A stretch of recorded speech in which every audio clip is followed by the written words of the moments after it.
Bom dia, boa tarde, boa noite, meus amigos. Hoje, no Pé Direito do Brasileiro, a gente vai continuar aí com o nosso quadro para esse pré-jogo aí pro segundo turno do Brasileiro. E hoje a gente vai falar do glorioso, do Botafogo. Algumas coisas aconteceram, algumas coisas não aconteceram no Botafogo, mas eu vou vir aqui hoje para dissertar sobre tudo, para falar sobre tudo. Mas antes de tudo, obviamente, se inscreve, deixa o like, compartilha o perfil para quem gosta de futebol. Espero que eles gostem dos meus comentários. Então, siga lá, pelota. Vambora.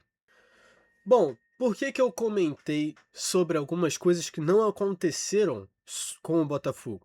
Porque o Botafogo tinha marcado de fazer um amistoso com alguns clubes russos na Rússia, né? Os clubes eram o CSKA de Moscou e o Dinamo de Moscou também. Alguns motivos que levaram à desistência foram problemas internos do Botafogo, com questão da diretoria, dos novos investimentos e tudo mais, e também por conta da guerra, né? Atualmente a Rússia e a Ucrânia convivem em uma guerra, né? Então alguns jogadores ficaram com medo de ir para a Rússia nesse clima tão hostil que eles estão vivendo, e o Botafogo preferiu se preservar para resolver os problemas de casa, né?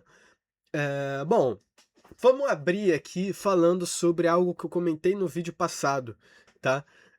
Que é o caso do Franklin Carvalho, né? O Franklin, que é o atual técnico do Botafogo ainda, né? Foi flertado pelo Vasco da Gama, que estava no momento, né, até então, estava sem técnico, né. Mas pro lado do Botafogo, o que que isso significou? A diretoria ela ficou muito chateada com essa notícia, algo que não foi nem comentado em vestiário, o Franklin estava frequentando normalmente o CT do Botafogo e nenhum assunto desse nível existiu. Então a diretoria acabou descobrindo sobre esse assunto pela mídia, e o que acabou deixando eles um pouco chateados. Eh, com razão, né, particularmente. Mas o Franklin disse para eles que realmente existia essa chegada do Vasco, esse avanço por essa contratação, mas que ele não tinha nada fechado e que ele não estava nem pensando ainda em sair do Botafogo, né. Algumas notícias saiu errada, né, porque disseram que ele já estava fechado com o Vasco, que ele já ia vir para o Vasco, etc e tal, mas não era isso, né. Ele estava ainda em negociações, mas não tinha vontade realmente de vir, né. Ele estava vivendo um momento de incerteza no Botafogo, o que realmente fez ele pensar de vir para o Vasco, mas não tinha nada fechado, nada oficial com o Vasco, né. Por problemas judiciais do Vasco, né, com as questões da saída do Pedrinho, com as questões da possível não venda da SAF do Vasco, o português acabou se resguardando e resolveu continuar com o seu projeto, o seu trabalho no Botafogo, tá. Então, ele continua ainda no Botafogo, continua trabalhando lá, e vamos ver como é que vai ser agora a partir da frente desses primeiros jogos aí de volta do Brasileiro. Agora, vamos entrar num assunto aqui que eu confesso que eu fiquei um pouco chateado quando eu soube, porque, enfim, vocês vão entender. Eh, o Danilo, jogador do Botafogo e que foi convocado para a seleção brasileira, algo que eu fiquei muito feliz quando eu vi a convocação. Todo mundo aqui no canal sabe que eu sou um grande fã do jogador Danilo. Ele se apresentou muito bem pelo Botafogo, jogou muito pelo Palmeiras também. Na época ainda era o Vanderlei Luxemburgo, o técnico do Palmeiras. Enfim, o Danilo pode sair do Botafogo, né? O Botafogo aproveitou que ele foi convocado para a seleção brasileira para fazer uma propaganda maior do jogador, né? Mesmo que ele não tenha entrado tanto. Quando você fala que você foi convocado para sua seleção e ainda por cima para participar de uma Copa do Mundo, o dinheiro aumenta, a moral aumenta, então isso poderia ser usado pelo Botafogo de bom grado. Porém, o Botafogo somente recebeu uma proposta fixa, né, um contrato em cima da mesa do Palmeiras. Mas, além do Botafogo não querer vender para o Palmeiras por conta de preferir o mercado europeu, o Botafogo esperava, alguma notícia, né, algum contrato em cima da mesa de outros clubes europeus que estavam olhando pro Danilo realmente, e disseram que tinham interesse no jogador. O Newcastle da Inglaterra foi o time que mais disse que gostaria de ter o Danilo no seu plantel. Por que que não aconteceu a contratação? Aliás, o porquê, né, um pouquinho antes. Por que que o Newcastle se interessou pelo Danilo? Pô, de futebol acho que eu não preciso nem dizer, né, é um jogador que qualquer time gostaria de ter. Mas o Newcastle em específico quer o Danilo por conta do Bruno Guimarães, seu vizinho, né, seu parceiro de seleção brasileira, eh, que pode sair do Newcastle e jogar no Arsenal da Inglaterra também. Porém, não tem nenhuma negociação pronta ainda, não tem nenhuma negociação feita. Então, o Newcastle está nesse momento de dúvida, de incerteza. Caso o Bruno Guimarães seja vendido para o Arsenal, eles vão realmente fazer uma investida pelo Danilo. Pode ser uma disputa muito grande em questões de dinheiro. Né? O Palmeiras ofereceu 120 milhões de reais, mais o zagueiro Naves do Palmeiras. Né? Como eu disse, o Newcastle não fez nenhuma oferta inicial, só demonstrou interesse e está esperando essa negociação do Bruno Guimarães se resolver, né? Até então, é o único que disse que tinha realmente interesse no Danilo.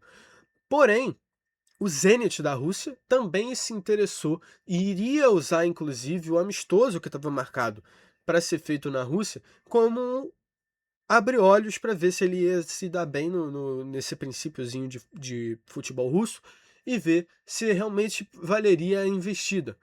Ainda tem o interesse mesmo sem o amistoso, né, que ia ser realizado, mas não fez nenhuma proposta ainda, não tem nenhuma proposta acima da mesa. Por enquanto, ele ainda é do Botafogo. Uma coisa curiosa que eu vou abrir aqui para vocês é que enquanto eu estava fazendo o roteiro desse vídeo, eu tinha colocado que o Danilo já poderia se representar para o Botafogo e disse que ele já poderia ser participante da comissão do Botafogo no próximo jogo, sem ser esse com o Santos, agora que a gente já vai comentar sobre, mas o outro contra o Cruzeiro no dia 26. Porém, no dia que eu fiz o roteiro, de noite a gente recebeu a notícia de que o Danilo não quer nem se reapresentar para o Botafogo, né? Ele está em momento de folga, ele ainda não voltou para o CT e pretende ter uma negociação, pretende já ter um time novo durante esses 10 dias e não quer se reapresentar. Então, meus amigos, se houver alguma negociação, se houver alguma venda realmente para algum desses clubes, para o Palmeiras ou para o Newcastle ou para qualquer outro clube que já venha com um contrato na mesa, não veremos o Danilo nesse segundo turno do Brasileiro. Né? Eu acho que é uma coisa que o Botafogo já esperava, eu acho que é uma coisa que alguns torcedores, inclusive do Botafogo, já estavam aderindo, já estavam colocando dentro da cabeça que não iam mais ver o craque em campo, mas é uma coisa que eu não aderi, porque eu gosto muito dele, eu gostaria de continuar vendo ele jogar no Brasileiro, mas parece que não vai ser possível, tá bom? Então, essa é a notícia. O Danilo, infelizmente, se houver uma negociação, não volta para o Botafogo. Então, meus amigos, agora para a gente finalizar o vídeo de hoje, a gente vai terminar falando sobre o jogo com o Santos, que o Botafogo vai ter nessa volta do campeonato. Né? Enfrenta o Santos 7h30 da noite, dentro de casa, no Newton Santos. É um jogo importantíssimo para o Botafogo. Precisando melhorar ali da situação da tabela. O Botafogo está em 12º lugar, né, na tabela do Brasileiro, vai estar mostrando aí na sua tela, para você se lembrar de como que finalizou aí a tabela, né, para a gente se recordar e já voltar os esquemas normais. Dia 16 de julho, o Botafogo pega o Santos em casa. É um jogo que vai ser muito parelho, eu vejo dessa forma. O Botafogo vai muito desfalcado, né? Sem Júnior Santos, sem o Caio Pantaleão, sem Montoro e sem o próprio Danilo, né? Mas o Santos também vai desfalcado. Neymar, Gabigol, enfim, esses jogadores. O Neymar por não ter voltado da seleção brasileira ainda e o Gabigol por lesão, desculpa, segundo amarelo, ele não joga, esses dois não jogam esse jogo. São dois jogadores importantes para o Santos e vão fazer uma grande falta, né? Eu acho que o Botafogo, por jogar em casa, tem uma vantagem. Tá? Honestamente, eu acho isso.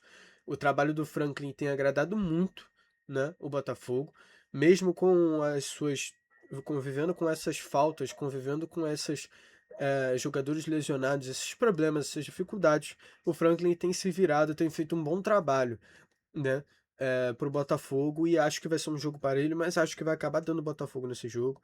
O Botafogo vai subir muito na tabela, mas o motivo de eu achar que vai ser um jogo parelho é que o Santos tá em 20º, com 20 pontos, desculpa. Ele tá um pouco acima ali da zona de rebaixamento, mas ele tá com 20 pontos. Se ele perder e a tabela não for justa com ele, ou seja, se outros clubes que estão atrás dele ganharem, ele pode já entrar no primeiro jogo do segundo turno na zona de rebaixamento, tá? Então ele precisa muito de ganhar esse jogo, vai batalhar muito para ganhar esse jogo, vai ser final de campeonato para eles, então o Botafogo vai ter uma dorzinha de cabeça com essa questão. Tá, então a gente espera um jogo mais parelho, a gente espera um jogo mais difícil, mais complicado, mas acho que não vai ser nada impossível, tendo em vista o trabalho do Franklin Carvalho. Tem mais vitória do que derrota, tem apresentado um bom futebol, por mais da decepção contra a Chapecoense na Copa do Brasil. Vida que segue, né? Eu acho que o trabalho do Franklin ele tem essa característica.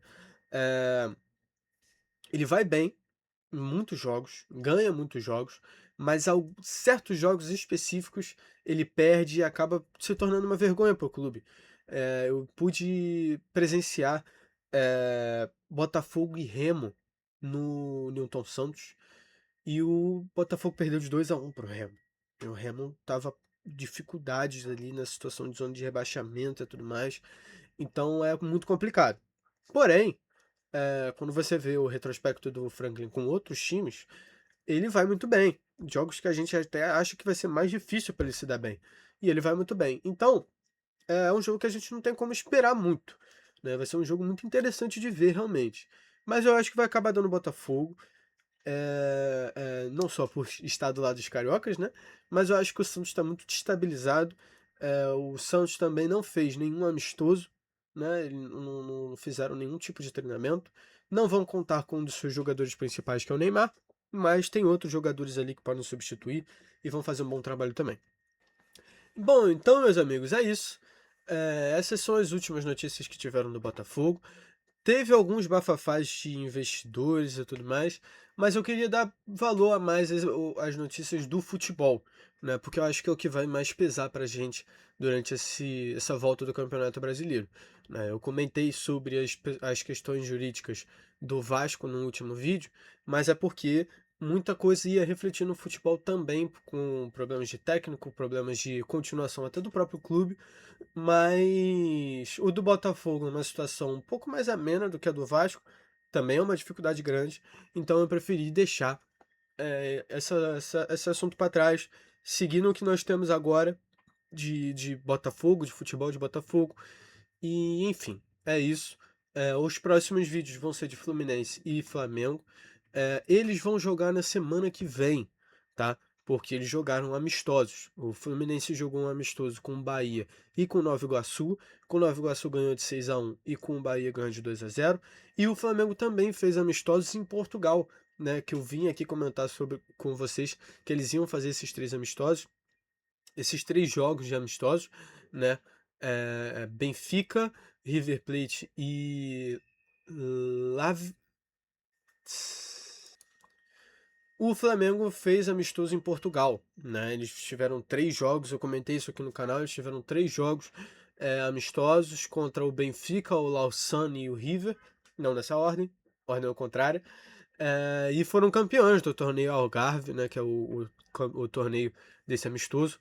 E eu vou vir aqui comentar com eles sobre ainda sobre esse amistoso, mas na semana que vem, tá? Quando eles forem jogar. Para deixar ali pertinho, bem direitinho, eu venho aqui semana que vem comentar sobre o Fluminense e o Flamengo, ok? Então é isso, meus amigos. Espero que vocês tenham gostado do vídeo. Se gostou, se inscreve, deixa o like, compartilha para quem gosta de futebol. Espero que eles gostem dos meus comentários. E é isso. Um beijo, até a próxima.